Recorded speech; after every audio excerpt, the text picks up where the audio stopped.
विषीदन्तम् इदं वचः तम उवाच ऋषिकेश प्रहसन् इव भारत सेनयोरुभयोर्मध्ये विषीदन्तमिदं वचः. कोणी वाचू शकता?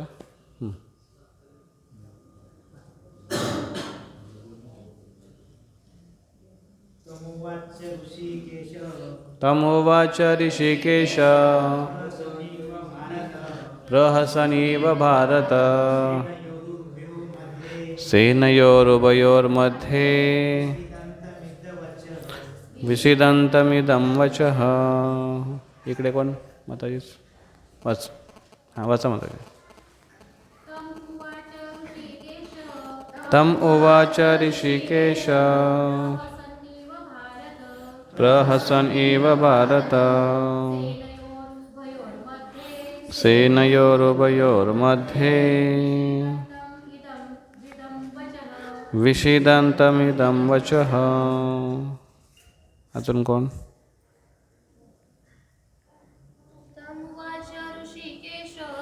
तम उवाच ऋषिकेश प्रहसन् इव भारत सेनयोरुभयोर्मध्ये विषीदन्तमिदं वचः. ओके. अनुवाद. हे भरतवंशजा, त्यावेळी दोन्ही सैन्यांच्या मध्ये उभे राहून हास्य करीत श्रीकृष्ण खिन्न झालेल्या अर्जुनाला याप्रमाणे म्हणाले. तात्पर्य. ऋषिकेश आणि गुडाकेश या दोन घनिष्ठ मित्रांमध्ये संभाषण चालले होते. मित्र या नात्याने दोघेही एकाच पातळीवर होते, पण त्यांच्यापैकी एकाने स्वेच्छेने दुसऱ्याचे शिष्यत्व पत्करले.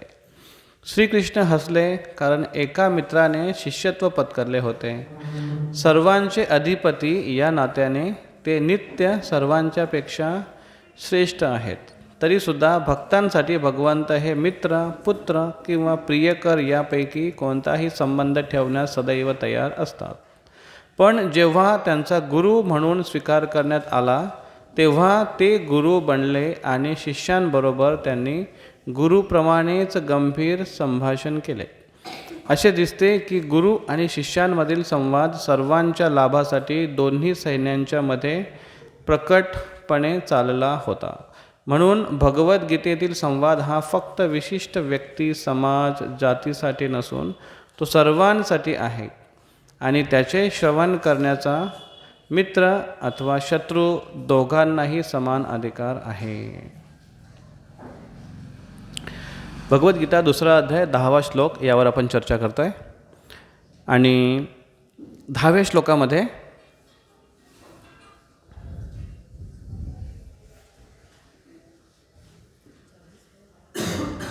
हा श्लोक आहे. 10व्या श्लोकामध्ये 9व्या श्लोकामध्ये संजय म्हणाले, 8व्या श्लोकापर्यंत अर्जुन बोलून झाले. त्याच्या अगोदर पण अर्जुन, पहिल्या अध्यायामध्ये अर्जुन खूप बोलत आहेत आणि युद्ध न करण्याचे काही कारण देत आहेत की कसं मी युद्ध न केलं पाहिजे. आणि हे कारणं जे देत आहेत अर्जुन, हे वास्तविक युद्धातून किंवा कर्तव्यातून पलायनवाद आहे. कर्तव्यातून त्यांना च्युत व्हायचं होतं, त्यांना नाही करायचं होतं. ते कशामुळे? त्यांच्या हृदयामध्ये एक विकनेस ऑफ हार्ट ज्याला म्हणतात ते त्यांच्या हृदयामध्ये होतं. हृदयाची दौर्बल्यता होती आणि म्हणून त्यांना आपल्या लोकांबद्दल एक मोह निर्माण झाला होता आणि म्हणून त्यांच्याप्रती मी युद्ध करून त्यांना कसं मारू हे अर्जुन विचार करत होते. आणि त्याच्यामुळे वेगळे वेगळे त्यांनी कारणं दिले का मी युद्ध करू नये. आता 2ऱ्या अध्यायामध्ये अर्जुन पूर्णपणे गोंधळले आणि गोंधळल्यामुळे आता कृष्णांना ते शरण जात आहेत आणि म्हणतात की हे कृष्ण, मी तुमचा शिष्य म्हणून तुम्हाला शरणागत आलेलो आहे, कृपया करून मला तुम्ही स्वीकार करा शिष्य म्हणून. आणि आता मला सांगा की मी काय करू, असं अर्जुन कृष्णांना विचारतात. आणि असं विचारल्यानंतर परत अर्जुन म्हणतात हतबल होऊन की मला समजत नाही काय केलं पाहिजे आणि त्याच्यामुळे मी आता युद्ध करत नाही आहे. आणि अर्जुन बसले रथावर. आणि तोच मागचा श्लोक होता. आणि त्या मागचे 2 श्लोक, 8वा श्लोक, अर्जुन म्हटले की मी आता युद्ध करणार नाही आणि अर्जुन बसले. आणि हे जेव्हा आता हा प्रसंग कोण बघतोय युद्धावरचा? संजय बघतायत. लाईव्ह टेलिकास्ट चालू आहे. संजय बघतात आणि संजय कोणाला सांगतायत? धृतराष्ट्राला सांगतायत. मग आता ते सांगताना काय म्हणतायत? संजय उवाच, 9व्या श्लोकामध्ये संजय उवाच, संजय म्हटले की अशा पद्धतीने भगवान कृष्ण आणि अर्जुन यांचं संभाषण चालू आहे. अर्जुनने अशा पद्धतीने बोलले आणि कृष्णांना म्हटले की मी आता युद्ध करणार नाही. एवं उक्त्वा गुडाकेशम ऋषिकेशम गुडाकेशः परंतप न योत्सेति गोविंदम उक्त्वा तुष्णी बभूवः. या श्लोकामध्ये उक्त्वा तुष्णी बभूवः जे अर्जुन आहेत ते बोलले आणि अर्जुन शांत झाले आणि म्हटले की मी युद्ध करणार नाही, असं संजयने धृतराष्ट्राला सांगितलं. पण जेव्हा संजय धृतराष्ट्राला सांगत होते तेव्हा धृतराष्ट्र ज्या भावनेने ऐकत होता ती भावना संजयला कळाली होती की हा धृतराष्ट्र युद्ध याला नको आहे, पण राज्य पाहिजे. आपले मुलं भलेही पापी आहेत, अधार्मिक आहेत, तरी पण त्याला त्यांचीच मुलं राज्यगादीवर बसणारे पाहिजेत, जे की शक्य नाही. कारण कृष्ण आहे तिथे जे धर्माचं प्रतिपादन करतायत. आणि म्हणून ते विचारतात संजयला की काय झालं युद्धभूमीवर. मग संजय जेव्हा सांगतात असा असा प्रसंग घडला. आणि आता जेव्हा या श्लोकात म्हणतात की अर्जुनची अवस्था कशी झाली, आता अर्जुन आता रथामध्ये बसला आणि आता अर्जुन म्हटला कृष्णांना की मी युद्ध करणार नाही. हे जेव्हा धृतराष्ट्र ऐकेल तेव्हा त्याला किती आनंद होईल. अरे तेच तर आम्हाला पाहिजे होता की यांनी युद्ध करू नये. पण हे धृतराष्ट्राला सांगताना संजय कुठल्या शब्दांचा वापर करतोय? संजय म्हणतोय गुडाकेशम एवं ऋषिकेशम गुडाकेशः. कृष्णांना ऋषिकेश म्हणतात आणि अर्जुनाला गुडाकेश म्हणतात. मागच्या श्लोकामध्ये 9व्या श्लोकामध्ये अर्जुन हा गुडाकेश आहे. गुडाक म्हणजे निद्रा, गुडाक म्हणजे निद्रा किंवा गुडाक म्हणजे अज्ञान. आता अर्जुन अज्ञानामध्ये आहे, पण थोड्याच वेळात तो अज्ञानातून बाहेर येणार आहे. गुडाक ईश, ज्याचा गुडाकवर नियंत्रण आहे त्याला म्हणतात गुडाक ईश म्हणजेच गुडाकेश. मग ते गुडाकेश म्हणजे ज्याचं झोपेवर नियंत्रण आहे आणि ज्याचं अज्ञानावर नियंत्रण आहे तो अर्जुन. कृष्णांचं नाव इथे काय घेतलं आहे? ऋषिकेशम. ऋषिक म्हणजे इंद्रिय आणि ईश म्हणजे नियंत्रण करणारा. ऋषिकेश म्हणजे जे इंद्रियांना नियंत्रित करतात त्यांना म्हणतात ऋषिकेश. बघा आपण आपल्या इंद्रियांना नियंत्रित करतोय काही प्रमाणात, पूर्णपणे आपण आपल्या इंद्रियांना नियंत्रित करत नाही किंवा करू शकत नाही. बघा बरं, पापण्यांना नियंत्रित करा. आतापर्यंत आल्यापासून किती वेळा पापण्या झपकल्या किती कोण सांगू शकेल? नाही. थोडा वेळ आता बसल्या बसल्या अचानक तोंड असं व्हायला सुरुवात होईल. नियंत्रण नाही आपल्या. आणि जरी आपण इंद्रियांना, शरीराला किंवा जे कार्य करणारी इंद्रिय आहेत, कर्म इंद्रिय, यांना जरी नियंत्रित करण्याचा प्रयत्न केला तरी पण सूक्ष्म इंद्रियांना नियंत्रित करणं तेवढं सोपं नाही आहे. आणि त्यातल्या त्यात मनाला नियंत्रित करणं तर अजिबात सोपं नाही आहे. बसल्या बसल्या बऱ्याचशा गोष्टी होतील, बरेचसे कार्य होतील आणि जो उद्देश आहे इथे बसून श्रवण करण्याचा तो पूर्णपणे 100% शक्य होणार नाही आहे, कारण इंद्रियांवर नियंत्रण नाही आहे. पण कृष्णांचा त्यांच्या स्वतःच्या इंद्रियावर पूर्ण नियंत्रण आहे आणि कृष्णांचा दुसऱ्यांच्या इंद्रियावर पण नियंत्रण आहे. आपण जास्तीत जास्त मेहनत केली, प्रयत्न केला तर स्वतःची इंद्रिय फक्त नियंत्रित करू शकतो. दुसऱ्याची इंद्रिय नियंत्रित करून बघा, शक्य नाही. अहो आपली मुलंच नाही ऐकत, परक्याचं जाऊ द्या. अहो मुलं काय, बायकोच नाही ऐकत, आणि बायको आहे तर त्यांचा नवरा नाही ऐकत. एवढं सोपं नाही आहे इंद्रिय संयम करणं, इंद्रिय नियंत्रित. पण कृष्ण, त्यांचं नाव आहे ऋषिकेश, जे दुसऱ्यांची इंद्रियांना, केवळ दुसऱ्यांच्या नाही, पूर्ण जगाच्या इंद्रियांना ते नियंत्रित करतात. आपलं शरीर आपल्या कंट्रोलमध्ये जर असतं तर कोण म्हातारा झालं असं सांगा बरं, आणि कोणाला पचनाचा प्रॉब्लेम झाला असता. आणि इंद्रिय जर नियंत्रित करता आले असते आपल्याला उंटासारखी, तर आपण म्हटलं असतं आज थोडी चांगली फिस्ट आहे, आज असं काही आपण भरून घेऊ आपला स्टॉक कोटा की पुढचा आठवडाभर खायची गरज नाही पडेल तरी काही प्रॉब्लेम नाही.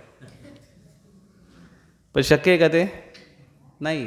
त्याचाच फायदा रेस्टॉरंटवाले घेतात आणि ते म्हणतात आमच्याकडे 80 ॲटमची थाली आहे, 80 ॲटम आहेत त्याच्यामध्ये, थालीची किंमत फक्त 800 रुपये.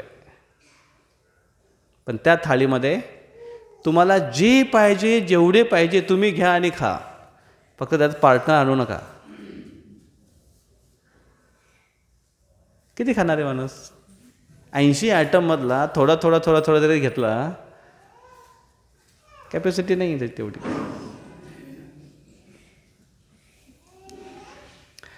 आपण आपल्या इंद्रियांना नियंत्रित करू शकत नाही आहे, आपण दुसऱ्याच्या इंद्रियांना काय नियंत्रित करणार?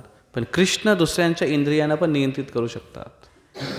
आणि म्हणून अर्जुन आता डिप्रेशनमध्ये आहे, अर्जुन आता गोंधळात पडला आहे, मोहित झाला आहे. पण कृष्ण, दोन याच्यात अर्थ आहेत. अर्जुन आता मोहित झाला आहे, पण अर्जुन कोण आहे? गुडाकेश.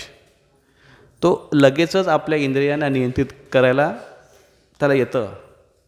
आणि कृष्ण कोण आहेत? ऋषिकेश, जे दुसऱ्यांच्या इंद्रियांना नियंत्रित करू शकतात. अर्जुनाचा प्रॉब्लेम कृष्ण लगेच सॉल्व करणार आहेत.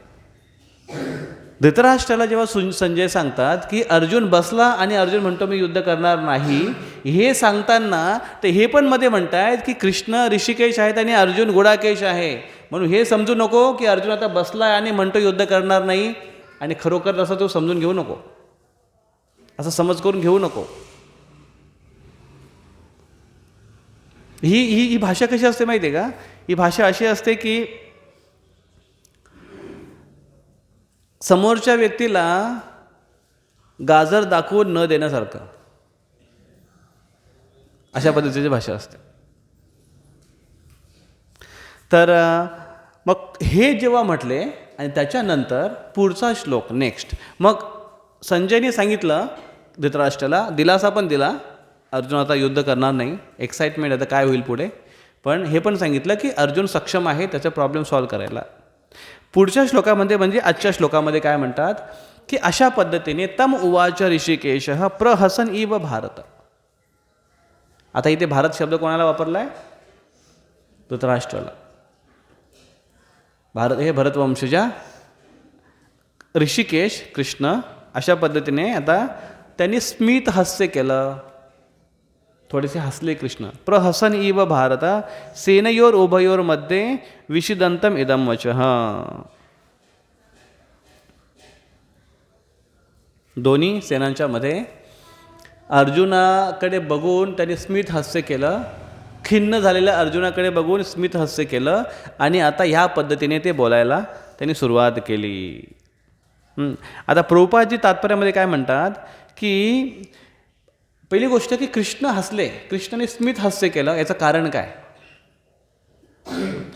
कृष्ण हसले ही फार मोठी न्यूज आहे. जसं आपला इथे सत्संग आहे, या सत्संगशी बाहेरच्या लोकांना असं काही घेणं देणं नाही, त्याच्यामुळे अशी खास मोठी न्यूज होईल याचं काही माहिती नाही. पण इथे जर कोण राजकीय अगर स्तराचा कोणी जर पर्सन आला, पॉलिटिकल कोण जर व्यक्ती आला, तर त्याची न्यूज बनेल की अरे अमुक अमुक सत्संगामध्ये हे व्यक्ती जाऊन आले, आणि एक ती त्याची न्यूज बनेल, मोठं काहीतरी गोष्ट घडल्यावर. पण तुम्ही कधी असं बघितलं आहे का की तुम्ही हसले आणि त्याची मोठी न्यूज बनले की संतोष कुमार हसला, पेपरमध्ये हेडिंगला न्यूज. तू बोल त्यात काय मोठी गोष्ट, संतोष कुमार हसला. असं आम्ही रोज हसतो आणि किती पण हसतो, आहे की नाही? संतोष कुमार हसला, असू दे त्याला. पण इथे साधारण व्यक्ती हसलेली नाही आहे. आता तीच गोष्ट की एक जामनेरचा एक मोठा प्रभावशाली कोणतरी एक लीडर आहे, पॉलिटिक लीडर आहे, आणि एक सभा आहे, आणि सभामध्ये बरंच काही काही चालू आहे आणि ते फक्त उभे राहिले, त्याने माईक हातात घेतला आणि काहीच बोलले नाही, फक्त हसले आणि बसले. त्याची मोठी न्यूज होईल, काय झालं, फक्त हसले, काहीच बोलले नाही, काय झालं असेल, काय झालं असेल. याच्यावर बरेच लोक आपापलं मत द्यायला चालू करतील. जी व्यक्ती जेवढी मोठी तेवढं त्याचं हर एक जेस्चर हे तेवढंच महत्त्वाचं आहे. जसं भगवान कृष्ण, वृंदावनची लीला आहे. भगवान कृष्ण आता छोटेच आहेत, आत्ता तर जन्म झाला, काही दिवसाचे आहेत कृष्ण. आणि पूतना आली त्यांना मारण्यासाठी. पूतना नावाची राक्षसीन, ती सुंदर एका स्त्रीचं रूप घेऊन आली होती. घरात गेली कृष्णांच्या, यशोदामाईला रिक्वेस्ट केली, तुझ्या बाळाला माझं दूध पिऊ दे, माझ्या दुधाने त्याला चांगलं आरोग्य मिळेल, मी देवलोकातून आलेली आहे असे म्हटलं ती. आणि यशोदामाईनी खरोखर ती पण मोहित झाली, तिने त्याला दूध पाजू दिलं. आणि जेव्हा ती दूध पाजत होती त्यावेळेस भगवान कृष्णाने जेव्हा तिला असं मांडीवर घेतलं कृष्णाला, आणि तेव्हा कृष्णाने तिच्याकडे बघितलं, पुतनेकडे बघितलं, आणि कृष्णाने डोळे बंद केले. कृष्णाने डोळे का बंद केले याच्यावर 20-25 कारणं देतात आचार्यगण, की कृष्णाने डोळे का बंद केले. आता तुम्ही सांगा, तुमच्याबद्दल जर कोणी जर विचार केला की काय संतोष कुमार यांनी डोळे बंद केले, तर तुम्ही मला डोळे बंद केले त्याला काय मोठी गोष्ट आहे. आम्ही तर सत्संगामध्ये पण डोळे बंद करतो, आम्ही तर लेक्चरमध्ये डोळे बंद करतो, आहे की नाही. फक्त आमचे डोळे टी व्ही समोर आणि थिएटरसमोर बंद नाही होत. बाकी सगळ्या ठिकाणी बंद करतो. कृष्णाने डोळे बंद केले तर काय मोठी गोष्ट आहे. त्याची एवढे सगळे कारणं देता येत ते की कृष्णाने डोळे का बंद केले, का, आणि खरोखर तशी कारणं आहेत. पण तसं कृष्ण इथे हसले, त्याचं उत्तर रिझन ते देतात की कृष्ण नक्की का हसले. तसं एक कारण आता प्रभुपादजी इथे येतात. एक कारण असं आहे की भगवान कृष्ण, अर्जुन आणि कृष्ण हे दोघे मित्र आहेत, घनिष्ठ मित्र आहेत, आणि हे शाश्वत मित्र आहेत. जे आता अर्जुन आणि कृष्ण रूपामध्ये आहेत, हे याच्यापूर्वी नर नारायण ऋषीच्या रूपामध्ये प्रकट झाले होते, आणि ते अजूनसुद्धा हयात आहेत बद्रिका आश्रममध्ये, तिथे तपस्या करतात. नर आणि नारायण, नारायण म्हणजे भगवान विष्णू, आणि नर म्हणजे पुरुष व्यक्ती. तर सगळ्या व्यक्तीचा श्रेष्ठ व्यक्ती नर, जो भगवंतांचाच एक अंश आहे, ते नर. तर हे दोघे नर नारायण ऋषी हे दोघे हमेशा सोबत असतात. आणि आता ते कृष्ण आणि अर्जुनच्या रूपामध्ये आलेत, पण आता ते घनिष्ठ मित्र आहेत, एकच वयाचे आहेत ते दोघे घनिष्ठ मित्र आहेत. आणि आता अचानक अशी परिस्थिती घडली आणि अर्जुन एकदम कन्फ्यूज झाले, अर्जुन एकदम गोंधळात पडले, अर्जुन फार दुःखी झाले, डिप्रेस झाले. आणि आता ते आपल्या मित्राला म्हणतात की मी तुझा शिष्य आहे, तू माझा गुरु आहेस, प्लीज मला सांग. बरोबरीचं नातं आहे. आणि आता जेव्हा एक मित्र म्हणतो दुसऱ्या मित्राला की प्लीज मला मार्गदर्शन कर, मला गाईड कर, तेव्हा दुसरा मित्र म्हणतो अरे आता नातं बदललं, इक्वल नातं होतं, आता नातं बदललं, आता हे गुरु झाले आणि हे शिष्य झाले. आणि अर्जुन खाली बसून त्यांना प्रणाम करत आहे. आणि त्याच्यामुळे कृष्णांना हसू आलं. आता काय होणार आहे की कृष्णांकडून ते मार्गदर्शन घेणार आहेत, विचारणार आहेत कृष्णांना, आणि कृष्ण त्यांच्या सगळ्या प्रश्नांची उत्तर देणार आहेत. कृष्णम वंदे जगद्गुरु, कृष्ण सगळ्या जगाचे गुरु आहेत. पण कृष्ण यांना रसराज सुद्धा म्हणतात, जे सगळ्या रसांचे सागर आहेत, जे सगळ्या रसाने आदानप्रदान करू शकतात. रस म्हणजे काय? निंबूचा रस, संत्र्याचा रस, मोसंबीचा रस, ह्या रसाने करू शकतात कृष्ण. रस म्हणजे बघा, रिलेशनमध्ये रस असतात, मित्रांचा एक संबंध आहे, त्याचा एक रस वेगळा आहे. भाऊ आणि बहिणीचा एक संबंध आहे, त्याचा एक रस वेगळा आहे. सगळ्यात जास्त एकमेकाला कुटणारे जे असतात ते भाऊ बहीणच असतात.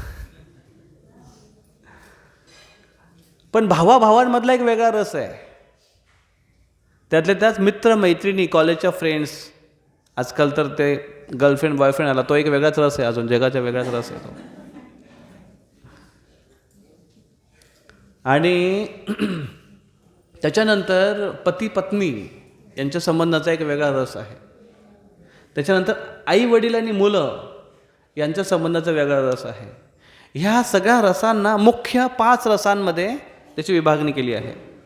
पहिला म्हणजे शांतरस, दुसरा म्हणजे दास्यरस, तिसरा आहे साख्यरस, चौथा आहे वात्सल्य रस आणि पाचवा आहे माधुर्य रस. माधुर्य रस आहे त्याच्यामध्ये दाम्पत्य, पती पत्नी, प्रियकर प्रियसी यांच्या संबंधांचा एक रस आहे. वात्सल्य म्हणजे आई वडील मुलं यांच्या संबंधाचा एक रस आहे, तो आहे. आणि मित्र, साख्य, मित्राचा संबंध आहे. त्याच्यानंतर दास्य, एक दास आहे आणि एक बॉस आहे, यांचा संबंध.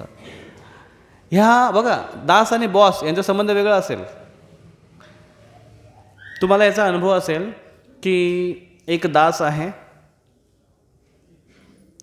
आणि एक बॉस आहे. बॉसचं जे डॉर्मेंटिंग नेचर आहे तो त्याच्या कंपनीत त्याच्या वर्करसोबत तो यूज करणार, कारण त्याला त्याच्याकडून काम पण करून घ्यायचे आहेत. पण 2 मित्र आहेत आणि 2 मित्रांमधले एकाचा प्रमोशन झाला तुमच्यासोबतचा आणि तो आता तुमचा बॉस बनला आणि तुम्ही त्या लेवलचा आहेत. त्याच्यासोबत डील करायला फार कठीण जातं, कारण पहिले त्याच्या खांद्यावर खांदा टाकून फिरलेला आहे, त्याशी हात मिळवलेला आहे, त्याच्या पाठीवर थाप मारलेला आहे. आता त्याच्यासोबत तसा व्यवहार करताना थोडासा, याला म्हणतात रसाभास, एका रसमध्ये दुसरा रस मिक्स होतो, रसाभास होतो. पण कृष्ण सगळ्या रसांचे सागर आहेत. ते जो व्यक्ती ज्या पद्धतीने त्यांच्याकडे येतोय त्या रसाने त्याच्यासोबत ते आदानप्रदान करतात. आपण नाही करू शकत, कारण आपल्याकडे त्यावेळेस ती योग्यता किंवा त्या पद्धतीने रस अनुभव करून त्या पद्धतीने आदानप्रदान करणं कदाचित शक्य नाही होणार, कारण त्याचा अनुभव नाही आहे. पण कृष्ण, म्हणून कृष्ण गीतेमध्ये म्हणतात, ये यथा माम प्रपद्यन्ते ताम तथैव भजाम्यहम्. जो ज्या पद्धतीने मला शरण येतो मी त्या पद्धतीने त्याच्याशी आदानप्रदान करत असतो. आणि आता कृष्णाने बघितलं की सडनली याने रिलेशन चेंज केला, मित्रत्वातून दास्यत्वामध्ये. ठीक आहे, मी स्वीकार करतो. आणि कृष्णाने त्याचा गुरुपद स्वीकार केलं आणि कृष्ण त्यांना आता मार्गदर्शन करू लागले. मग आता प्रश्न असा आहे की जेव्हा गुरु एखाद्याला आपण बनवला, त्या गुरूंना त्यांचे राईट्स पण असणं त्यांच्याकडे आवश्यक आहे. गुरुचं राईट्स काय आहे? करेक्ट करणं. गुरु या शब्दाचा अर्थ काय आहे? हेवी. गुरु हा शब्दच दर्शवतो हेवी.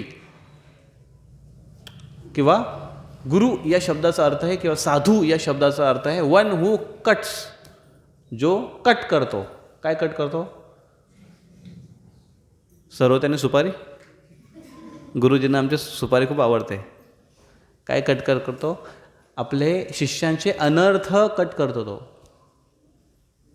शिष्यांचे अनर्थ कट करतो. म्हणून त्यांचे उपदेश जे असतात ते स्ट्रॉंग असतात आणि ते आपल्यासाठी, शिष्यांसाठी योग्य असतात. आणि म्हणून पुढचा जो श्लोक येतोय त्या श्लोकांमध्ये कृष्ण असे परखडपणे बोलतात आणि असे त्यांना रागावून बोलत आहेत.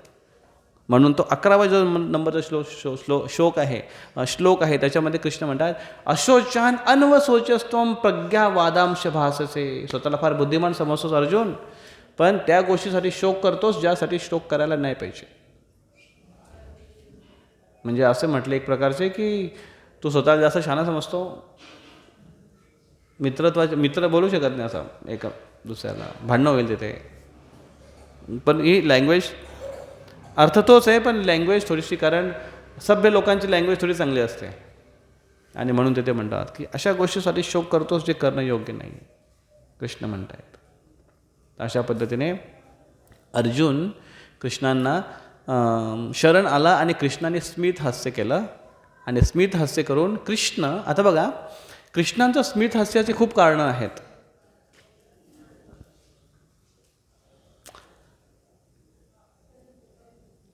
कृष्णाने काय केलं? कृष्णाने हे बघितलं की अर्जुनाची अवस्था कशी झाली. अर्जुनाची अवस्था हतबल झाली. अर्जुन शोक करतोय. पण मोस्टली अर्जुन शोक, बघा मुलगा रडतोय, त्या रडणं म्हणजे एकच सूर असतो ना, हॅ. त्याच्यामध्ये काय आलाप नाही, त्याच्यामध्ये काय राग सूर, एकच सूर येतो, हॅ चालू होतो, बरोबर आहे. पण त्या रडण्यामध्ये आई बरोबर ओळखते की हे आत्ताचं रडणं कशासाठी आहे आणि त्याच्या कालचं रडणं कशासाठी आहे. बरोबर आहे, हे आई बरोबर ओळखते त्याला. पण बाकीच्यांसाठी काय काय नसते, कटकट लावले दे ठेवून एक,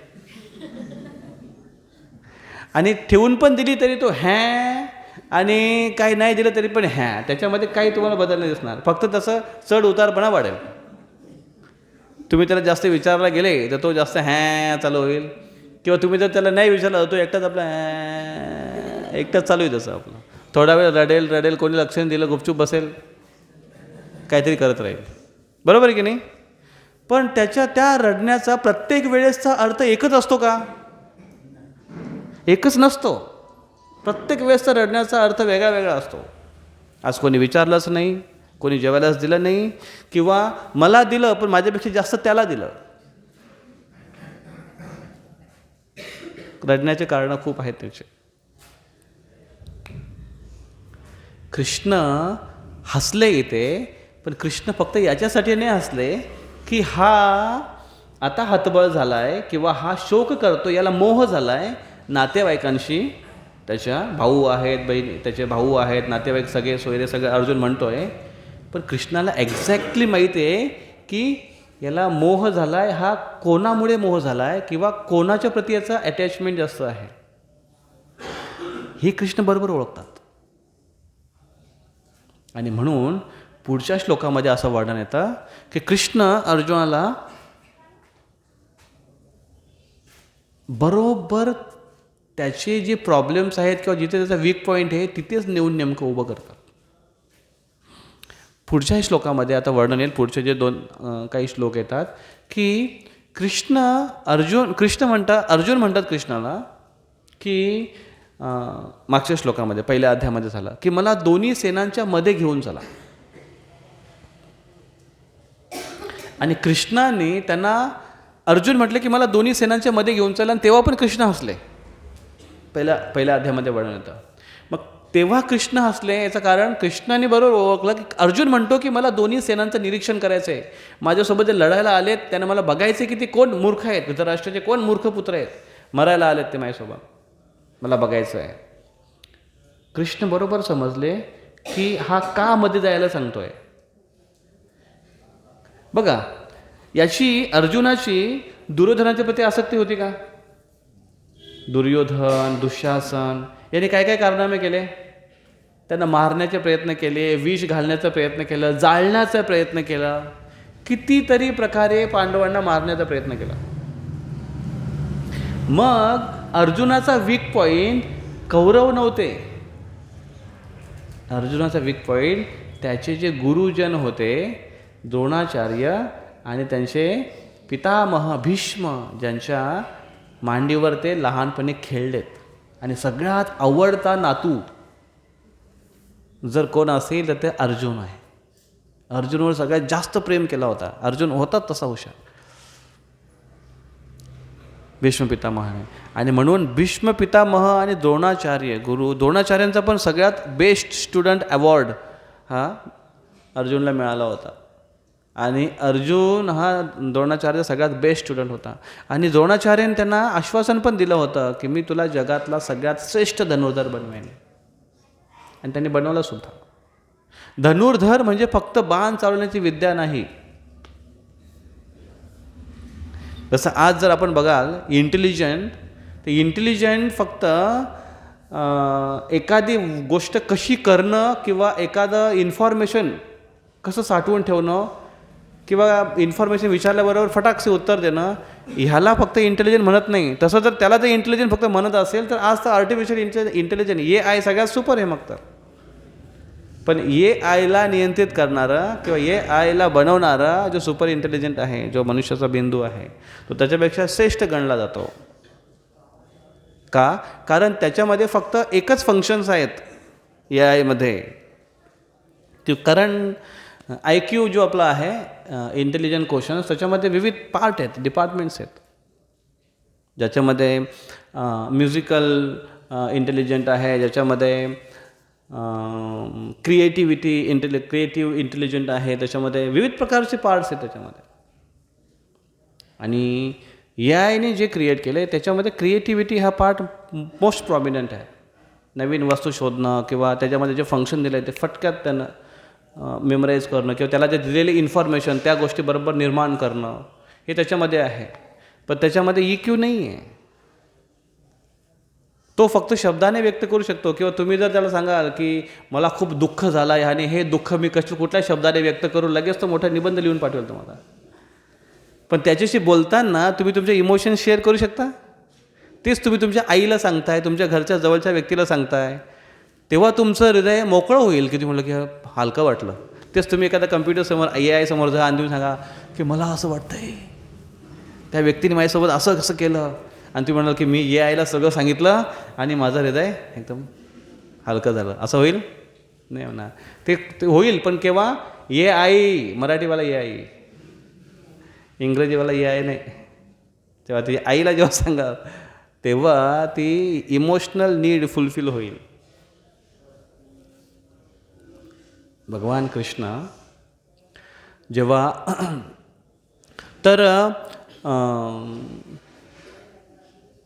कुठला पाठ सांगत होतो तुम्ही?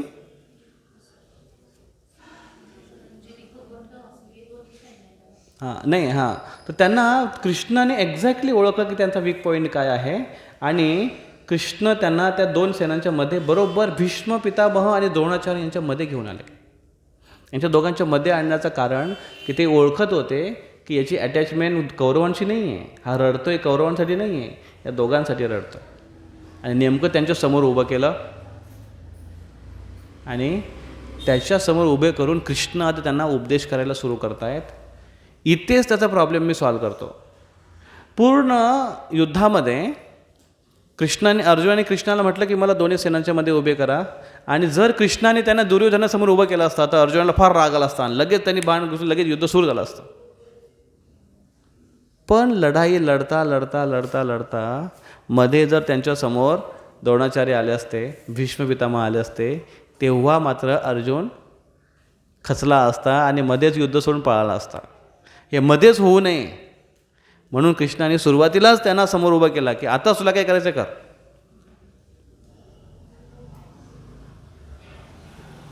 बघा, मुलगा मुलगीला बघतो, मुलगी मुलाला बघते. लग्न ठरवायच्या अगोदर सगळं चेक करतात, एकमेकाचं बायोडाटा चेक करतात, तो कुठे राहतो, काय सगळं चेक करतात.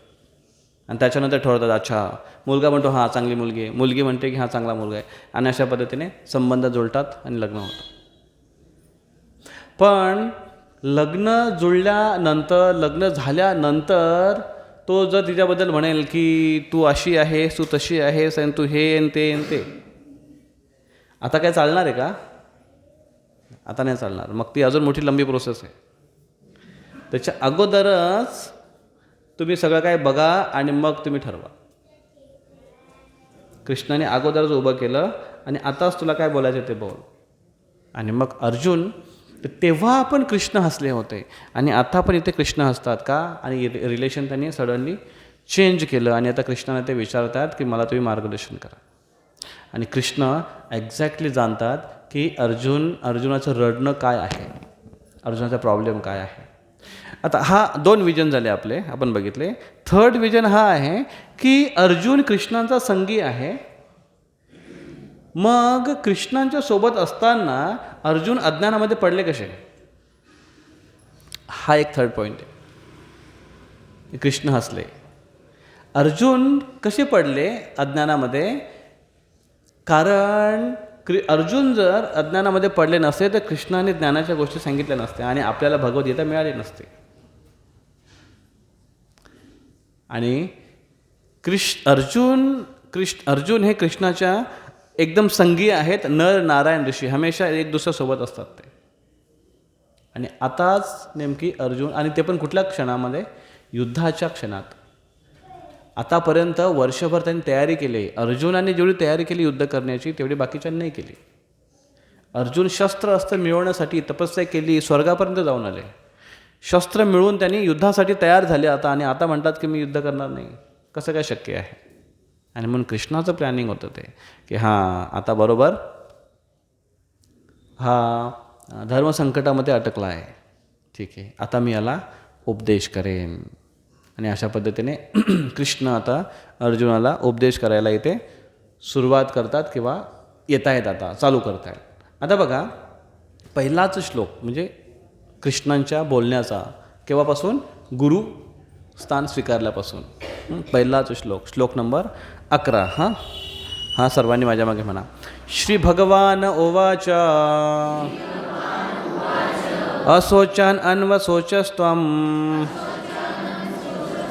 प्रज्ञावादांश भाषसे गतासून अगतासूंश्च नानुशोचन्ति पंडिताः. काय म्हणतात कृष्ण इथे? कृष्ण म्हणतात की अशोचान अन्वशोचस्त्वं, तू त्या गोष्टीसाठी शोक करतोस ज्यासाठी शोक करायची आवश्यकता नाही किंवा शोक करू नये. प्रज्ञावादांश भाससे, प्रज्ञा म्हणजे बुद्धिमान, असं भासवतोस तू किंवा असं दिसतं की तू फार मोठा बुद्धिमान आहेस. म्हणजे तू आपली बुद्धी अशासाठी लावतोयस की तुला असं वाटते की तू फार बुद्धिमान आहेस, पण वास्तविक तू एक नंबरचा मूर्ख आहेस. कारण तू ज्या ठिकाणी आर्ग्युमेंट देतो, ज्या ठिकाणी बुद्धी लावतोस ते अयोग्य ठिकाण आहे किंवा चुकीच्या प्रकारे तू बुद्धीचा वापर करतोस. अशोचान अन्वशोचस्त्वं प्रज्ञावादांश भाससे गतासून अगतासूंश्च न अनुशोचन्ति पंडिताः. बघा, गत असून अगत असून,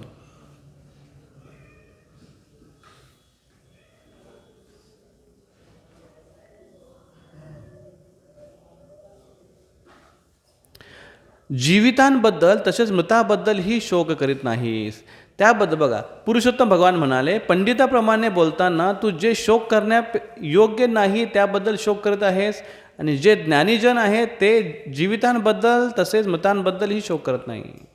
गतासून अगतासूंश्च न अनुशोचन्ति पंडिता. म्हणजेच पंडित लोक या गोष्टीवर शोक करत नाही, तू त्याच्यावर शोक करतोस म्हणजे तू अपंडित आहेस. अपंडित आहेस म्हणजे तू मूर्ख आहेस. आणि मूर्ख कसा काय आहेस तू? ज्या गोष्टीवर शोक करायची गरज नाही त्या गोष्टीवर तू शोक करतोस. अशोचान अन्वशोचस्त्वं प्रज्ञावादांश भाषसे, आपल्याला स्वतःला तो बुद्धिमान समजतोस. बऱ्याच वेळा आपण आपल्या जीवनामध्ये अशा गोष्टी बघतोय की ज्या गोष्टीवर वास्तविक शोक करण्याची आवश्यकता नाही पण शोक करतात. तुम्हाला असं आठवतं आहे का, तुम्हाला तुमच्या जीवनातला अनुभव लहानपणीचा, की तुम्ही अशा गोष्टीवर शोक केला की तिथे खरोखर शोक करायची गरज नव्हती, तुम्ही फार रडत होते? असं कधी झालं? असं झालेलं आहे खूप वेळा. खेळता खेळता एकाने दुसरं तुमचं खेळणं घेतलं आणि तुम्ही खूप पाय आपटायला लागले, रडायला लागले, का मला माझं खेळणं पाहिजे. आणि कधी कधी काय, दगडे, पूर्वीचे खेळणे म्हणजे काय, दगड जमा केल्या, गोट्या जमा केल्या आणि त्याच्यावर खेळले. इवन एवढंच नाही तर आंबे खाल्ल्यानंतर आंब्याची जी कोय राहते तिच्यावरून भांडणं आहे की नाही. आणि त्याला किती सिरियसली घ्यायचं, माझी वस्तू कशी काय घेतली त्यांनी, काय घेतली, आंब्याची कोय. आता जर तुम्ही त्याचा विचार कराल तुम्ही म्हणलं, अरे काय मूर्खसारखं होतं, अशोचान अन्वशोचस्त्वं. आणि त्याच्यामध्ये जर आई जर ओरडली आपल्याला की काय तू येण्यासारखा भांडतोस, आईला लगेच उपदेश द्यायला सुरुवात. आई तुला माहिती नाही तो कसा आहे, त्यांनी मध्ये हे असं केलं, हे पण घेतलं ते पण घेतलं. म्हणजे एक तर अज्ञानी आहे, परत आईला सांगतो की कसं मी हुशार आहे. याला म्हणतात अशोचान अन्वशोचस्त्वं प्रज्ञावादांश भाससे.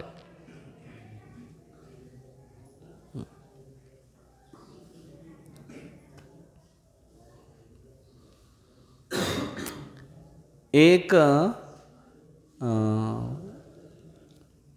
बघा, तुम्हाला मी एक सांगतो आता की अचानक तुम्ही गेलेत कुठे, तुमची पिकनिक, तुम्ही 4-5 मित्र आहात का मित्र आहात, मैत्रिणी आहात, तुम्ही पिकनिकला निघाले आणि पिकनिक तुमची चालली कुठेतरी आणि तुम्ही रस्त्याला निघाले आणि तुमची कार चालले, तुमची गाडी चालले आणि अचानक तुमच्या गाडीच्या मागे एक गाडी जी तुमचा पाठलाग करते आणि तुम्ही बघताय, तुम्हाला अगोदर काही जास्त वाटलं नाही, त्याच्यानंतर तुम्हाला असं अचानक वाटलं की अरे कोणतरी आपलं पाठलाग करतो आहे असं वाटतं आहे.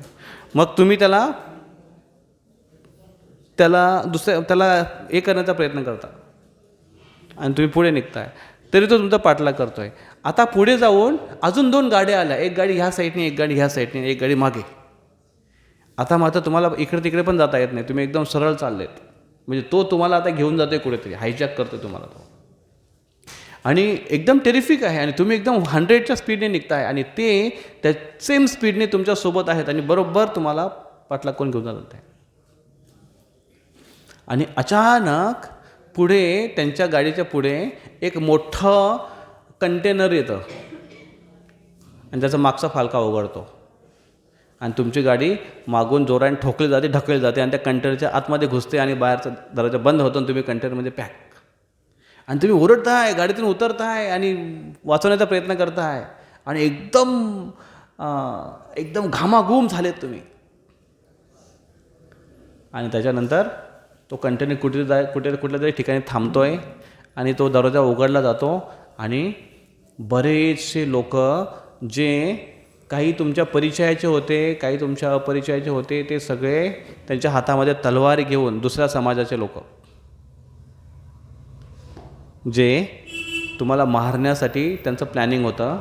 आणि तुम्ही 3-4 जणं आहात, पिकनिकला जाणार आहे, तुम्ही सगळे बाहेर येत आहे हातात तलवारी घेऊन. कोणाच्या हातात भाले आहेत, कोणाच्या हातात तलवार आहेत, कोणाच्या हातात बाण आहेत आणि कोणाच्याकडे मशाली आहेत आणि एखाद्याच्या हातात पेट्रोल आहे.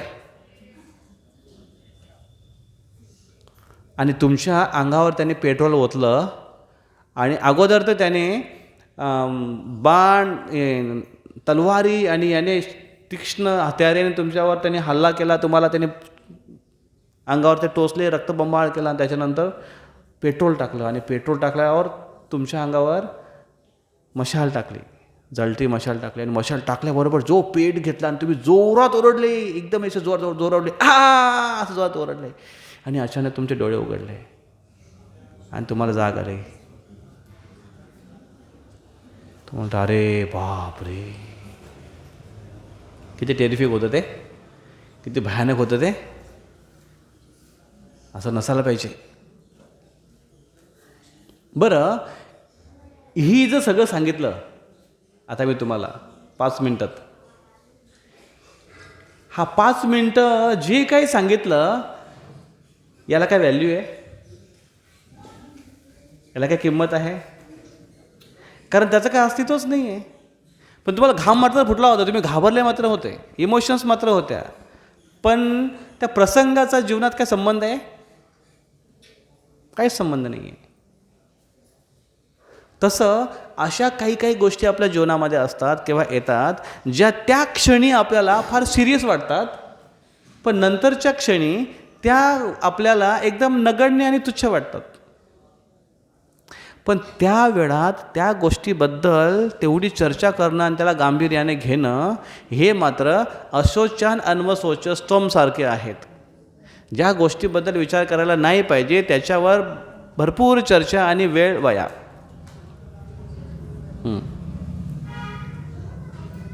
मोस्टली जेव्हा अभ्यासाची वेळ येते, जेव्हा परीक्षा येतात जवळ आणि आता अभ्यास करायचा आहे, त्यावेळेस एखादी नवीन मूवी पण येते आणि आता दोघांमध्ये क्वेश्चन आहे की थिएटरला जाणं की अभ्यासाला जाणं.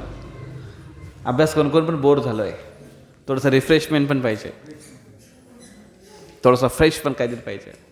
मग अशा वेळेस काय करायला पाहिजे, कुठे जायला पाहिजे, कुठे वेळ घालवायला पाहिजे? ज्या वेळेस जी गोष्ट करायची आहे, मोस्टली अशा वेळेस आम्हाला असा अनुभव असतो की जेव्हा परीक्षा जवळ येतात तेव्हा मुलं खूप धार्मिक होतात आणि हनुमंताच्या मंदिरामध्ये गर्दी होते, आहे ना. नारळ घेऊन येतील, हनुमंताला नारळ फोडतील, जय बजरंगबली तोड दुश्मन की नली. आमचा दुश्मन कोण आहे? आमचा सुपरवायझर, कॉफीच करू देत नाही तो. खूप धार्मिक होतात पोरं. अशा अवस्थेमध्ये माणूस बाकीच्या गोष्टी, कर्तव्याव्यतिरिक्त बाकीच्या गोष्टी ज्या आहेत, ते भलेही त्या क्षणी फार सिरियसली वाटत असतील, पण वास्तविक त्या युजलेस आहेत हे आपल्याला नंतर कळतं. जसं आता जीवनामध्ये सेटल आहेत, पण कॉलेज लाईफमध्ये काय काय उटपटांग कार्य केले होते ते आता बघून असं वाटतंय की अरे काय मूर्ख होतं. तेच कॉलेजच्या अवस्थेमध्ये असताना ते सिरियसली वाटत होतं, आणि लहानपण जे होतं ते लहानपण असं वाटत होतं काय बाष्पळ बडबड होती, आहे की नाही. लहान पोरांना बघा तुम्ही, त्यांचं सुख वेगळंच आहे. ते नुसते इकडे तिकडे फिरतील, आणि लहान मुलांना खेळण्यासाठी असं फार मोठं काय द्यायला पाहिजे अशी गरज नाही. त्यांचा नैसर्गिक स्वभाव येतो खेळणं. त्यांना एवढासा धागा पण दिला ना, तो धागा घेऊन ड्रूर फिरतील तिकडे, 1 तास असंच घालवतील ते, त्यांना काहीच फरक पडणार नाही. फक्त मोठ्यांनाच वाटतं की आमची मुलं म्हणजे कशी खेळली पाहिजे. अरे कशी खेळली, कसं खेळलं, आणि काय खेळणं आहे. खेळणं व्यायाम मनासाठी एक ते इमोशनल नीड आहे, आणि शरीरासाठी फिजिकल एक्सरसाइज आहे. या गोष्टी त्याच्यात मिळाल्या पाहिजेत खेळण्यातून. बाकी कुठली वस्तू वापरतात आजकाल तर मुलं एवढे खेळतात. एक मुलगा डॉक्टरकडे गेला, त्याचा हेल्थ इश्यू झाला, तर डॉक्टर म्हणतो हा आता काही खेळतच नाही. तो बोलतो खेळतो रोज मी.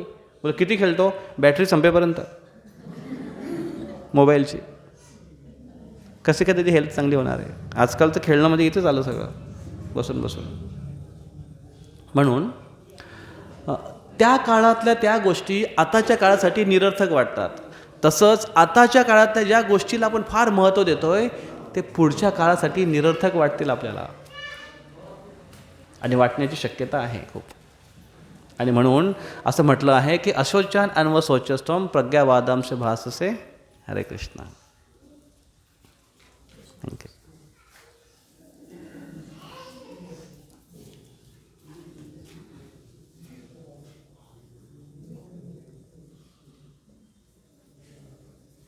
हरे कृष्ण. थँक्यू.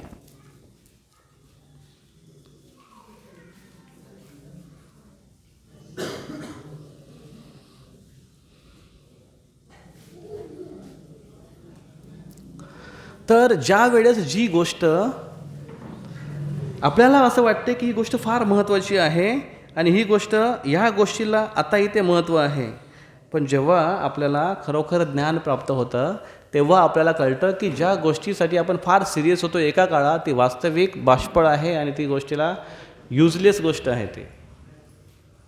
तेव्हा त्याबद्दल असं म्हणतो आपण अशोचान अन्व शोचस्तम. तसंच सध्याच्या जगामध्ये, सध्याच्या जीवनामध्ये आपण ह्या शरीराला फार सिरियसली घेतो आहे. शरीराचे रिलेशनशिप याला फार सिरियसली घेतो आहे. मुलगा मुलगी, आई वडील, पती पत्नी, नाते संबंधी, गोत्र, खटला, इकडे खटला म्हणतात, याला खूप सिरियसली घेतो आहे. आणि कुठले कोणाचे कार्य, या सगळ्या गोष्टी.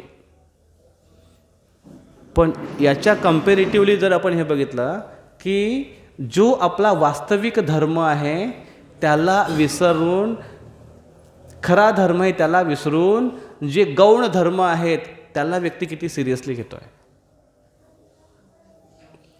आता बघा, एखादा मुलगा स्टुडंट्स आहे, त्याला शाळेमध्ये टाकणं, तो आता विद्यार्थी आहे. विद्यार्थ्याचा खरा धर्म काय आहे? अभ्यास करणं, चांगल्या मार्काने पास होणं, त्यांनी शिक्षण घेणं, हे त्याचा खरा धर्म आहे. पण त्याला खरं जास्त काय आवडतं? त्याला अभ्यास करणं. असे फार तुम्हाला बोटावर मोजणारी मुलं भेटतील की ज्यांना अभ्यास म्हटल्यावर चला आता अभ्यास करायचा आहे, त्याला असं वाह आता अभ्यास करायचा आहे.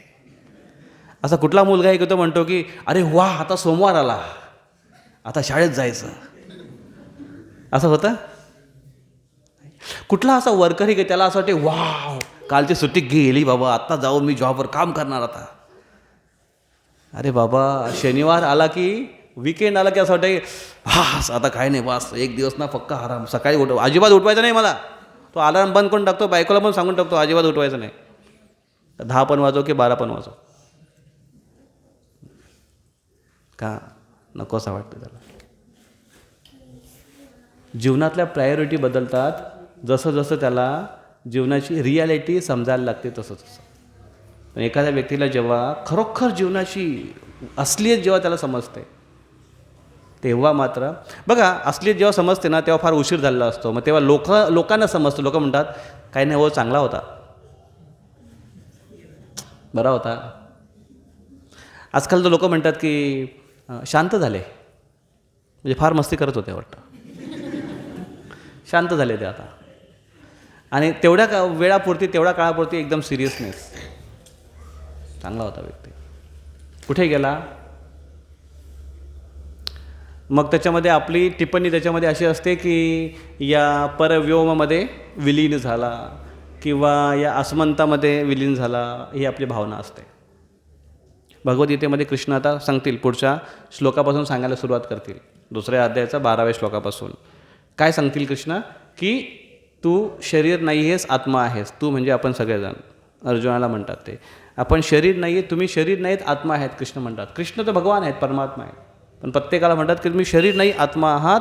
आणि आत्मा किंवा आत्म्याच्या स्तरावरचे जे सगळे कार्य आहेत त्याला फर्स्ट प्रायोरिटी आणि सिरियसनेस देणं गरजेचं आहे जीवनामध्ये. आणि बाकी शरीराच्या ज्या गोष्टी आहेत त्या गौण आहेत, बाह्य आहेत. शरीर कशासाठी आवश्यक आहे? आत्म्याचा प्रवास. आत्म्याचा प्रवास म्हणजे मेल्यानंतर आत्म्याचा प्रवास नाही, आत्म्याची ग्रोथ, त्याच्या चेतनेचा विकास, यासाठी शरीरची आवश्यकता आहे. शरीर जिवंत ठेवण्याचं कारणच हे आहे की ह्या शरीराच्याद्वारे, शरीर हे एक इन्स्ट्रुमेंट आहे, याच्याद्वारे आपण आध्यात्मिक ज्ञान प्राप्त करून आपल्या आत्म्याचा विकास ह्या जन्मामध्ये करू शकू. आणि तो आत्म्याचा विकास त्याच्या चेतनेच्या विकासाने होतो. आणि चेतनेचा विकास म्हणजे काय? चेतनेचा विकास म्हणजे तो शरीर नाही आहे, आत्मा आहे, याची त्याला पूर्णपणे जाणीव होणे, याची त्याला खात्री पटणे, याचा त्याला अनुभव येणे, आणि हे त्याने व्यवहारामध्ये जगणं, याला म्हणतात चेतनेचा विकास. आणि याच्यासाठी मनुष्य जन्म आहे. मग याच्यासाठी किती कार्य करतो, याला किती सिरियसली घेतो, आणि बाकीच्या गोष्टीला किती सिरियसली घेतो. मग ज्या गोष्टीला खरोखर सिरियसली घेतोय त्याचा काही अर्थच नाही. जसं तुम्हाला मी ते उदाहरण दिलं एक स्वप्नाचं, तसंच हे जीवन आपलं स्वप्नासारखं निघून जाणार आहे.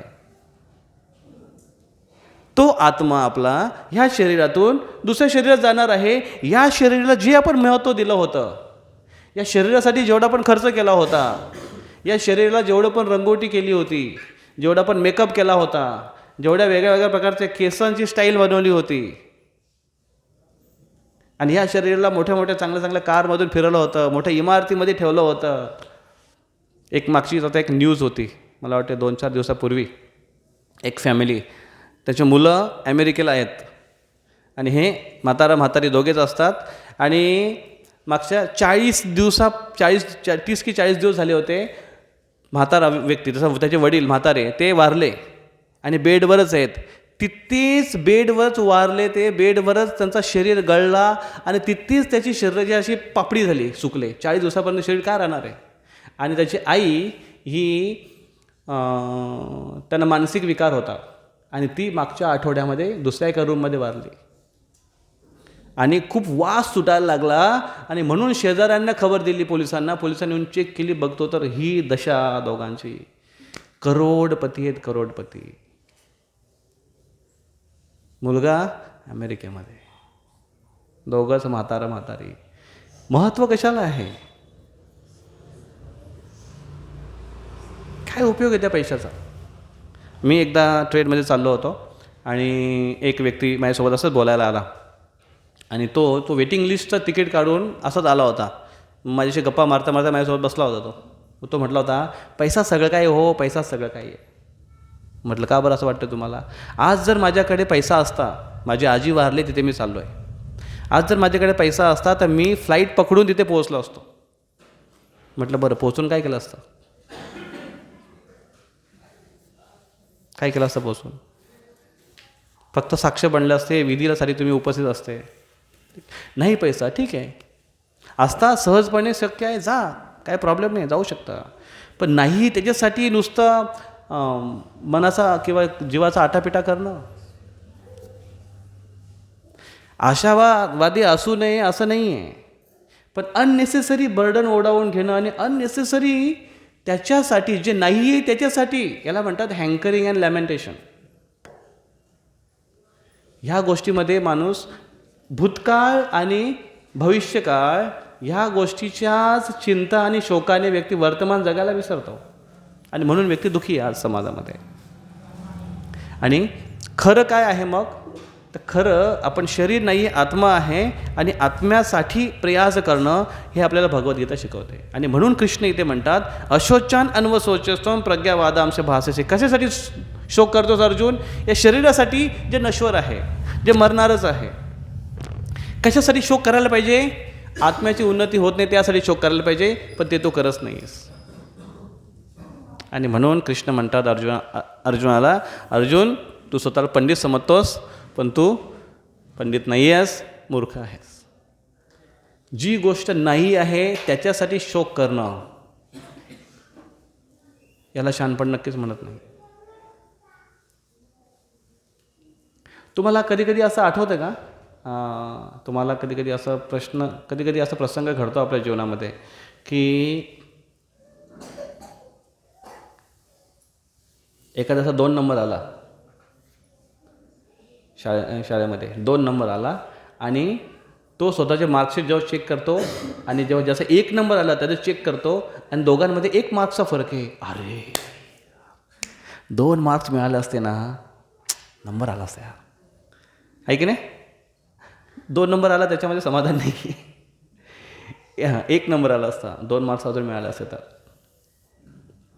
तसंच पैशाच्या बाबतीत, नोकरीच्या बाबतीत, सिलेक्शनच्या बाबतीत, पोस्ट पोझिशनच्या बाबतीत असं सेम होतं.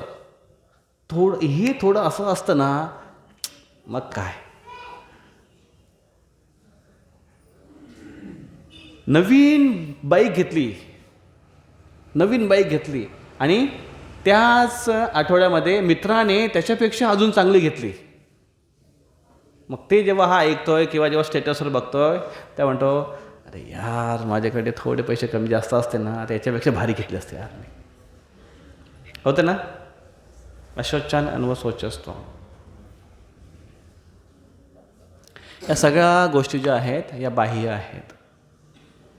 मग शरीराला महत्त्व नाही का? आहे. शरीराला महत्त्व आहे. कारला किती महत्त्व द्यायला पाहिजे?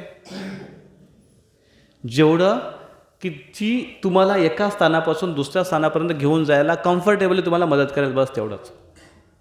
पण तुम्ही म्हणजे कार नाही आहेत. आपण जेव्हा स्वतःला कार समजतो तेव्हा बेकार होतो. आपण स्वतःला कारपेक्षा जेव्हा वेगळं समजतो तेव्हा आपण साकार होतो, जेव्हा आपल्याला खरं आपलं रूप आहे ते कळतं.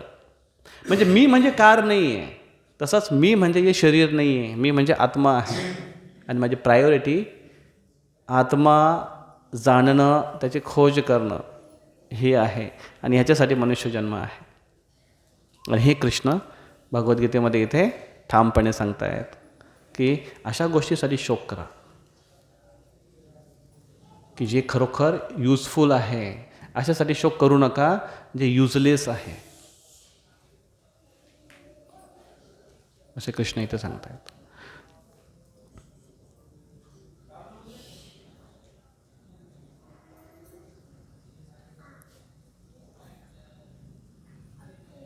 पुढच्या श्लोकांच्या ज्या शृंखलेमध्ये भगवान कृष्ण इथे आपल्याला सांगतील की आत्म्याचा स्वरूप आणि आत्म्याचा स्वभाव, आत्मा कसा कसा असतो. आत्मा कोणी पाहिलं आहे? नाही पाहिलं आहे. पण आत्म्याची साईज किती आहे? आत्मा कुठे निवास करतो?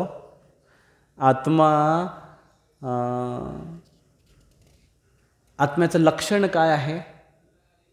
या सगळ्याविषयी भगवान कृष्ण ह्या आता दुसऱ्या अध्यायाच्या श्लोक नंबर 12 पासून श्लोक नंबर 30 पर्यंत इथे मार्गदर्शन करतील, माहिती देतील. आणि ते एवढं युजफुल आहे की ते फार प्रॅक्टिकल आणि फार सायंटिफिक आहे. ज्याचं संशोधन आज केलं जात आहे आणि तिथे ते सत्य सिद्ध होत आहे.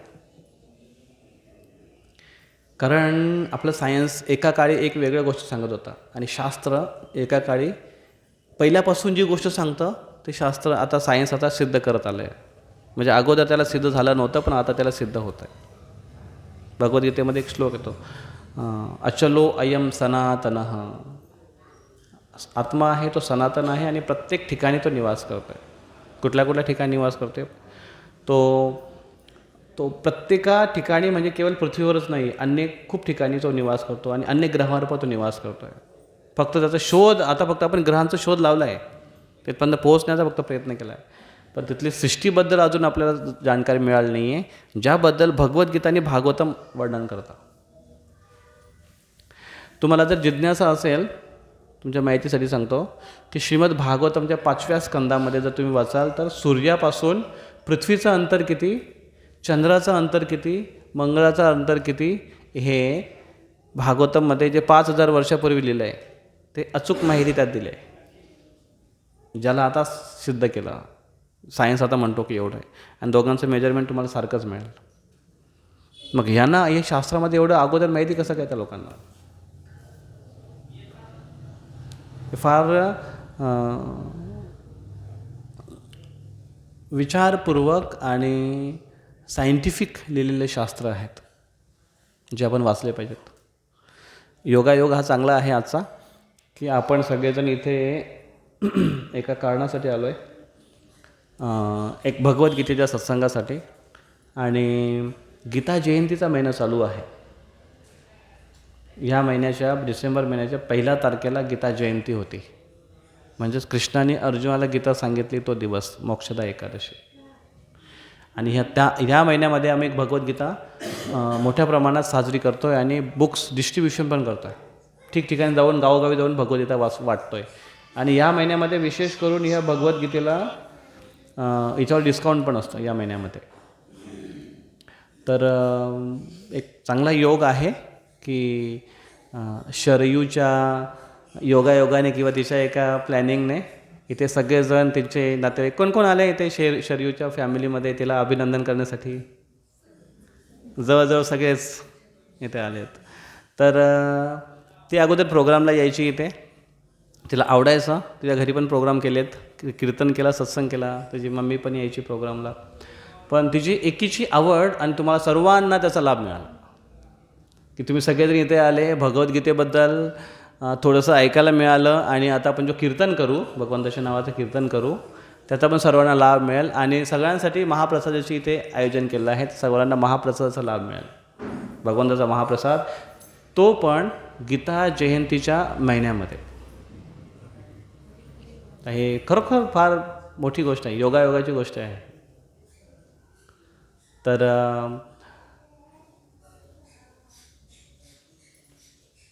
तिचं एका चांगल्या ठिकाणी, चांगल्या कंपनीत प्रमोशन झालं, परमनंट झाली. आणि त्याच्या अनुषंगाने, त्या योगाने आपण सगळे इथं आलो आहे तिला आशीर्वाद देण्यासाठी आणि तिला अभिनंदन करण्यासाठी.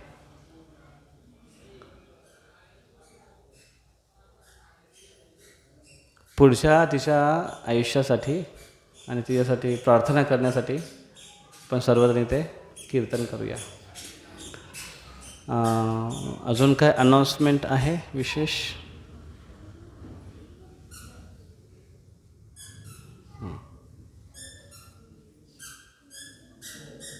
सुदर्शन बघूया का? सुदर्शन